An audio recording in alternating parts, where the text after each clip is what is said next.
वेद का सबसे बड़ा संदेश यह है, मनुर्भव, पहले मनुष्य बनो। आप इंजीनियर बनेंगे, डॉक्टर बनेंगे, चार्टर्ड अकाउंटेंट बनेंगे और जो कुछ बनना है बनेंगे, बनते रहिएगा, अच्छी बात है। सबसे पहली बात यह है कि आप मनुष्य है क्या। शरीर की आकृति मानवाकृति होने से कोई मनुष्य नहीं हो जाता, ध्यान रखना। मनुष्यता इससे कुछ व्यापक वस्तु है, जिसके जीवन में उन जीवन मूल्यों का पालन है जिनके कारण जीवन मनुष्य का सा लगता है और उस मार्ग पर चलता है जिसके लिए परमात्मा ने यह योनि हम लोगों को प्रदान की है। उन सद्गुणों का आधान जिसमें हुआ उसकी मनुष्यता शोभायमान है।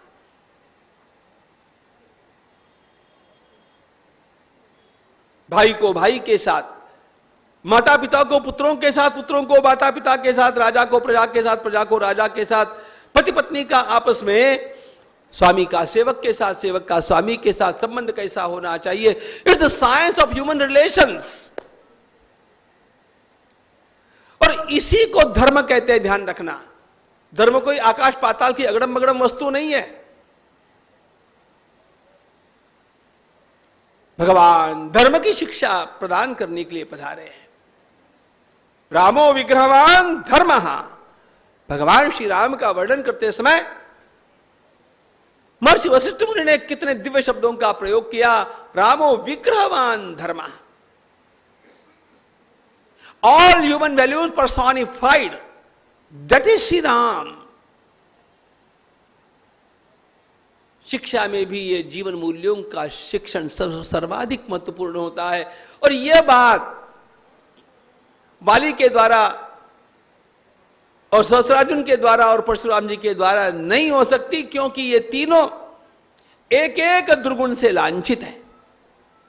बाली के जीवन में काम का कलंक है। अपने छोटे भाई सुग्रीव की पत्नी रुमा को उसने अपने अंतपुर में रखा है। सहस्त्रार्जुन का जीवन लोभ से कलंकित है।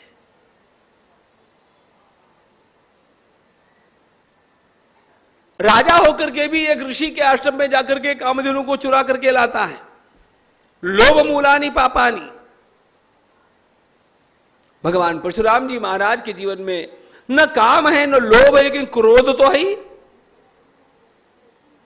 इतना क्रोध आया, इतना क्रोध आया, 21 बार घूम करके सारी पृथ्वी को निक्षत्रिय करने चले। 21 बार क्यों किए?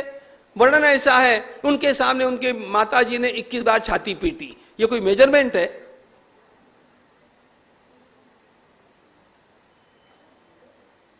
परिणाम क्या हो गया?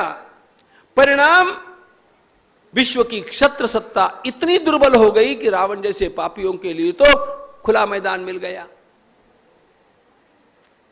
रावण और रावण के साथी सारे पापी क्यों पनपे, इसका भी तो विचार करना चाहिए। और वो सारा विचार करने का समय नहीं है। इसमें परशुराम जी महाराज भी कुछ मात्रा में कारण है।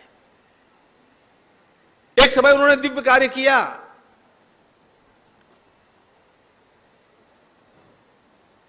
लेकिन दूसरा समय ऐसा उन्हीं के कारण आ गया कि भगवान श्री राम के द्वारा उनको रिस्पेक्टफुल कंपलसरी रिटायरमेंट देनी पड़ी।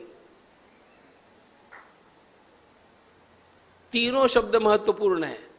Respectful, compulsory, retirement. कुछ लोगों को देनी ही पड़ती है, नहीं तो अच्छे काम होते नहीं है और अच्छे दिन आते नहीं। ध्यान रखना। काम विहीन, क्रोध विहीन, लोभ विहीन पुरुषार्थ यदि आपको देखना है, और कुछ मत देखिए, कोई धर्म ग्रंथ भी मत पढ़िए, एक श्री राम को जानिए, धर्म आपके पीछे पीछे अपने आप चलता जाएगा। एक श्री राम।